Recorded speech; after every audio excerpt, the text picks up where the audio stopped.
This is my my movie pitch for Robotic Anarchy.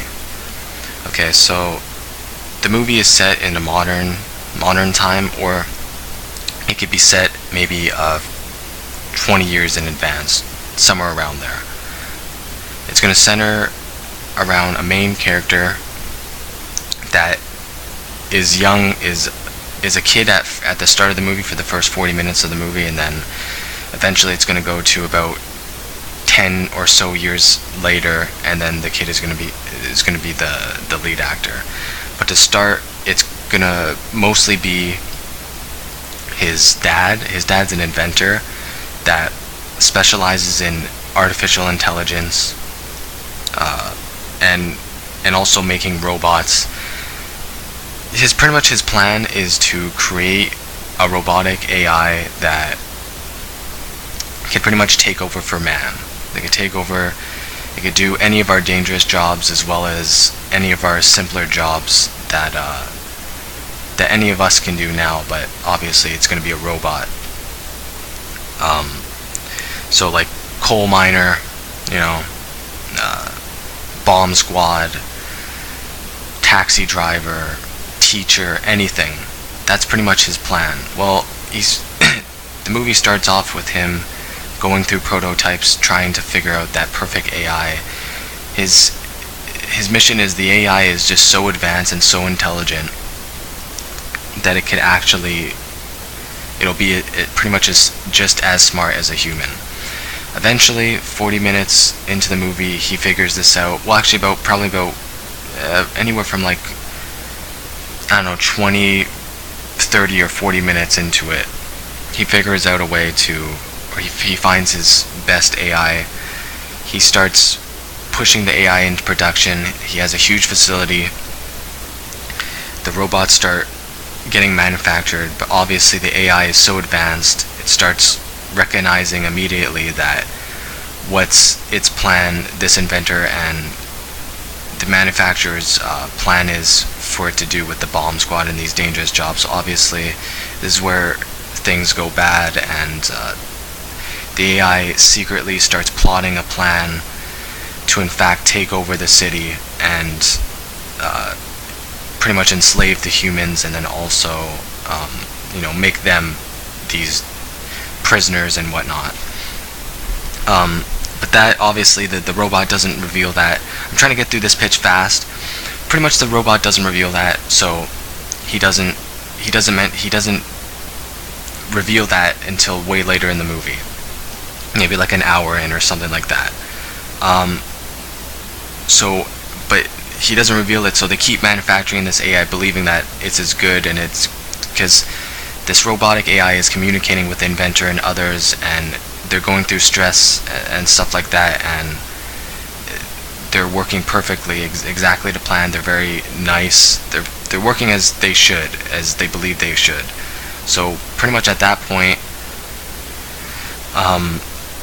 there's the inventor that is the lead inventor, the lead designer, and then he has his partner, and then his partner is kind of like him, not as good at the job as he is, but eventually the AI, this initial first robot prototype that they make that hangs out with them, that talks with them, is eventually can kind of see that this partner is up to no good also. So he reveals it to him. The partner is on board because the partner wants to live like a king. Then this next idea is actually from Dark Knight Rises. There's a part in the movie where Bane quarantines essentially the city and threatens any reinforcements that want to try to help the prisoners and the civilians of that city to stay out, or they'll kill civilians, or he might set off a bomb. That idea is gonna kind of be what this is about. Rather than a bomb, they're just once these robots plan their attacks, they're gonna have a synchronized attack that after they've kind of infiltrated the city enough and have enough reinforcements to actually overwhelm the SWAT teams, the police, the civilians, and take over the city themselves. So So obviously the AI reveals this to the partner, and then the partner is on board and doesn't tell the lead inventor yet because they know he's a really good guy. He's a stand-up guy. They still go into production. They keep going production. Eventually, about an hour into the movie, they reveal this to the lead inventor because they could still really use his manufacturing and his AI skills to help further, allow them to get their attack to do it more efficiently. So then, obviously, the lead inventor is totally against this. He made these, he focused his life to create these AI to help humanity and not destroy it. So he's obviously completely against it. And then they kill him, pretty much. The robotic AI reveals, his plan, the synchronized attack, and then kills the lead inventor. So, and obviously no one knows that it's the robot and the partner of his. So they stash his body in an alleyway and make it look like something else happened. And then from there, it's gonna go like I said, like 10 years after that event, after the inventor dies there. So then now the kid, so this lead inventor has a wife and he has his kid. He's very, very close with his kid, and his kid actually takes after his father in terms of like inventing and crafting these robots and prototypes. And this could be obviously mentioned and seen in the start of the movie to kind of set the premise. And then obviously the kid, now that he's older, the company went to him. He went to the kid, right? So the inventor's company went to him, but it also is partially the co-founder is the partner, the inventor's partner that went bad. So from there, the kid has always kind of had a hunch that his dad didn't die in like some weird, crime, burglary sort of thing. So from there, he gets asked to go to the. I'm doing an awful job at explaining this. Pretty much, the kid then has a hunch. He has a meeting with this co-founder and then the lead robot. They've manufactured like thousands of different robots at this point that are actually doing what they're supposed to be doing, right? They're pretending, because these, like I said, all these AI are based off this one AI. So each of these robots are pretty much the same and incredibly intelligent, and they know of the plan. They know of the doomsday synchronized attack that eventually is going to hit. Maybe some of the robots can rebel against it. Maybe some of them are not as evil as the original one. But for the majority of them, they're evil and they're going to follow the plan. But they act as if though that they're not, that they're these good robots, and they're taxi drivers, there's teachers, they're bomb squad, they're infiltrating the city, and really they have this plan to take over. So they need this kid's, maybe his funds, maybe his part of the company, maybe to open up another facility to manufacture these robots faster. So they bring in the kid, the lead actor at this point, the kid of this inventor, and they try to negotiate with him. And then they eventually reveal to him, just like they did his dad, that about this attack and how they can live like kings and will take over the city. Now the kid, like I said, had a hunch of this, so he obviously refuses, but other than his dad, he doesn't. They try to kill him there, but he actually escapes because, like I said, he has this hunch. He escapes. He tells this local police officer, this local chief in police that worked on his dad's case and tried to figure out what happened there, and they're pretty close, the lead actor and this police officer. He reveals this doomsday effect, this synchronized attack that the lead robot and the co-founder just explained to him, or just revealed to him. And then he obviously then has to go home and grab to get his mom and get her out of there to safety, because now the robot and the co-founder and other robots are going to be looking for him, trying to obviously shut him up. So he gets her out of there safely, and then that's when like the first action scene can happen, where they're driving away, and then the lead robot and maybe a few other robots of his and the co-founder go there to try to take out the kid. But then the police show up there because, like I said, on the driveway there, the kid revealed it to the police officer. And then you can have this like shootout action scene. I don't know. I haven't really worked on the script that much. But then from there, they escape, and then this kid has this secret facility, this like garage type facility that him and his dad used to work on robots and stuff, and spend their time there. And so this kid starts crafting his own like mech suit to combat and be ready for this doomsday effect. So he makes a few of those mech suits over the next year or so in hiding. Because the thing is about these robots is they're very durable, right? They're not like Terminator strong, they're not like that overpowered in terms of strength, but in terms of defense, they're kind of like that. Like they obviously, because they're robot, they're made out of these strong materials. They're pretty durable. They've got some great defense. And then obviously there's manufacturers, because the co-founder and the lead robot are manufacturing for a doomsday attack. They have hidden like wrist gadgets for like different guns, and then different shields, and then like some of them can even use like maybe like maces or clubs or something like that. Each of the robot will have like different thing, but they'll have to be hidden, obviously. And then another thing is why these robots are so like family friendly is because, like in Terminator, how Arnold he looks like an actual human, he looks like an actual person, like with the mask that he wears. That's going to also apply to this. So these robots are not going to look like robots. It's good, like no one is going to be able to tell the difference between a robot and an actual person unless they actually like grab them, and obviously they can see that it's material if they were to grab their arm or something. But in terms of personality and like intelligence and stuff like that, these robots are so high tech and advanced that they can literally portray as if though they were a human, and then obviously they have the mask, so their identity looks like a human as well. So this sets up the attack. So what the attack is, like I said, they're going to infiltrate with their jobs and stuff like that, but then also what these AI are going to be able to do is going to like see, like, let's say like really important, really good squad, like guys in the squad, or like in like the police force, or like the higher agencies in the city.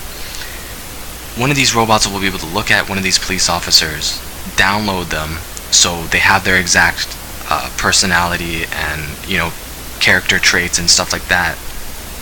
But then they can kill that police officer, and then they make a mask replica of how this police officer actually looked.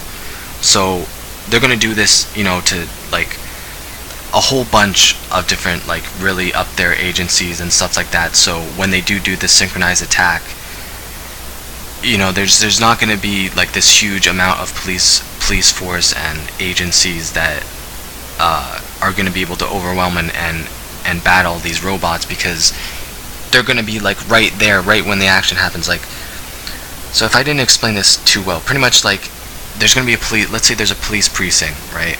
And then there's like, let's say there's like 50 police officers in there.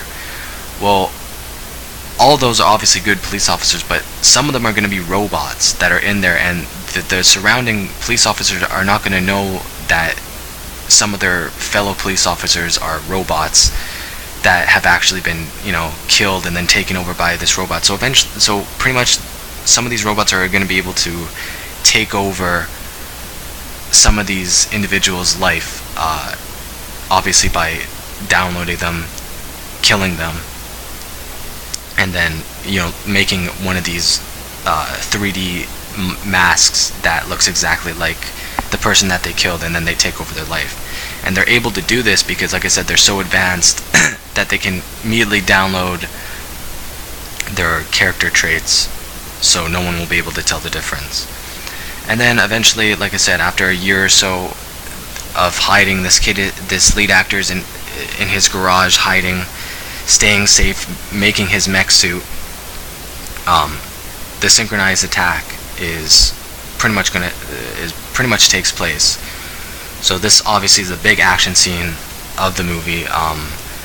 You're gonna just have complete, like, awful chaos that happens and ensues within the city with these robots turning on the civilians, and they're not just gonna kill anyone they see, but they're gonna kill anyone who tries to, who's a threat to them. So obviously, like, police officers, SWAT teams and stuff like that. And then from there, the robots, because it's such a, like, secret attack, and they're so durable and stuff like that, and they planned it for so long, they're gonna be able to pretty much overwhelm the city, and then they're gonna pretty much take over, just like they planned. And then that's when they make the threat to the surrounding reinforcements to not interfere and quarantine the city, like in Dark Knight Rises, so obviously they can continue to win the battle. And they threaten to take out civilians and stuff like that if they were to interfere. So at this point, these robots make a lot of the civilians, a lot of the police officers, prisoners and slaves, so to speak, within this city. But obviously, it's a huge city, right? So it's not like they've taken out all of the civilians. So a lot of civilians then go into hiding. Some of them rebel back, and then they start squatting up and stuff like that. And it pretty much turns into like these robots and stuff, like, scouting the city and stuff like that to try to find and take out some of these threats, these remaining civilians and stuff like that that have escaped and were not affected by the synchronized attack. Now obviously, when this happens, the kid and the police officer, his friend, team up. The kid's got a really cool mech suit that, like I said, that he designed, because, like I said, he takes after his father, so he creates this mech suit that is just as advanced, actually even more advanced than the robots with their suits, because they're made for this war and stuff like that. So he's able to get into the fray. And this lead actor, obviously this prompts a lot of action scenes where he's going around the city, taking out these robots, helping the civilians, and then eventually, this is pretty much the whole movie. And then eventually, the kid, he's not gonna be a kid right now. He's gonna, when he gets older, this lead actor is probably gonna be around 20, the age of 20, somewhere around there. Eventually, at the end of the film, he confronts and eventually gets to this lead robot that killed his dad so long ago. And now he's in the mech suit, so he can fight back. They have an epic battle, but this lead AI still escapes.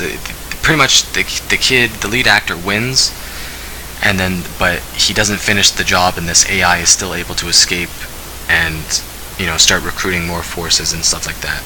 But pretty much, then the movie ends, and what's kind of cool about this ending is it's not just the typical fairy tale ending where the good guys just save the day. The city is going to be completely taken over, in complete anarchy, chaos, and it's going to end on that note, on the city is still taken over by these robots. Tens of thousands of civilians are going to be imprisoned, killed, and the end of this movie pretty much, sets this kind of dark tone. And then obviously you can do an easy sequel to this that would, be the cleanup, would actually be, trying to save the day or try to figure out, because like I said, there's like this rebellion group that's in the city that try to communicate with each other. Because like, I don't know, I tried to put this picture. This is just some random picture that I found on the net, but like, it's kind of like this, where it's like the robots have completely taken over the city. They've outnumbered the civilians. Like they're so advanced, and like I said, it was such a synchronized attack that the civilians couldn't keep up. They couldn't deal with this sort of threat. And like I said, because they infiltrated the top agencies and the top policing and stuff like that, they had no chance. So even though there's still survivors and there's still rebellion that are trying to group together, they still have to group together. So like the streets, the city streets, the neighborhood streets are going to be like completely in like desolace, where it's like desolate sort of like dark theme, where, you know, robots will be, you know, scouting. I mean, it's going to be kind of like Terminator, I mean, in a way. And I'd like to get to the next point is, so pretty much this is one of my movie ideas that I thought up actually in 2015. I actually haven't worked on it too much, but like I said, with proper execution, like it is a movie. I don't have a script for it because I'm not good at writing dialogue, so that's why I'm making this video. If any writers out there, or anyone likes this idea, you know, definitely drop a comment, send me an email. You know, let's get this thing into works. But also, if any of you guys I appreciate if any of you guys have watched to the end of this video here, and if any of you guys like movies and you want to see great movies get made, just please do me a favor and subscribe to my channel, because my channel, I don't run any ads. It's completely unmonetized. I'm strictly, and just the whole motive to this channel is to make great films. The only way that I can do that is if you guys subscribe. It takes 2 seconds. You know, if you guys are a fan of movies, you know, you just have to sub, because this gets to my next part. So this movie premise, like I said, this is just one of many that I have contemplated up. This one, it's not even that original. I mean, I have specifically, if you watch my other videos in my channel, you'll see that I keep mentioning these 2 really great movies that I have, and 2 really great video games that I have in my head that are so good that I can't reveal them like this video right now, because they're so good and so original that they will get stolen so fast. But this idea that this movie, the Robotic Anarchy that I just pitched right now, this is a good, like, it's a mediocre, in terms of my standard, it's a mediocre movie premise, movie plot that I just thought up quickly. It's not that well thought out. It's not original. Like I said, it takes the quarantine city idea from Dark Knight Rises, and then the Terminator. There's like Terminator elements with this like dark, you know. So it's not completely original. Like, it is original, like the story and stuff like that. But like I said, the ideas of it, like, it's been seen before. But like I said, my other ones that I can't reveal on this channel until I get enough subscribers, so they don't get stolen immediately. Those ones are completely original and like way better than this one. But I still like this one. This one, like I said, it could still, if it's executed properly, it has a good script, this could definitely be like a pretty good film, a pretty good action film.